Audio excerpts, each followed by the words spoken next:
লায়লা একটি কিডনি বিক্রি করে মামুনকে বিএমডব্লিউ কিনে দিয়েছেন। আপনারা কি এটা জানেন? এবং আমাদের সেলুন ব্যবসায়ী আমাদের মামুন, টুকাই মামুন, সেই মামুন লায়লাকে এখন কেন নিয়ে আসছে আপনারা কি আসল কাহিনী জানেন? কারণ হচ্ছে তার ব্যবসাটা এখন চলতেছে না।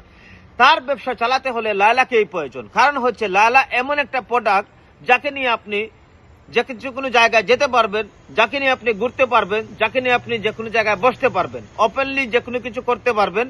লায়লা হচ্ছে এমন একজন ব্যবসায়ী যার ব্যবসার রাস্তা দিয়ে আপনার অটোরিক্সা, সিএনজি, কার, মোটরসাইকেল, বিএমডব্লিউ, তারপর হচ্ছে বিমান, রেলগাড়ি, ট্রাক, মিনিবাস, এভরিথিং ওর রাস্তা দিয়ে যেতে আসতে পারে, তাহলে কোনো সমস্যা হয় না। তা গাইস, আপনারা ধরে নেন যে এই মামুন তার ব্যবসা চালাতে হলে লায়লাকেই তার প্রয়োজন। দিন শেষে তার লায়লাকেই লাগবে।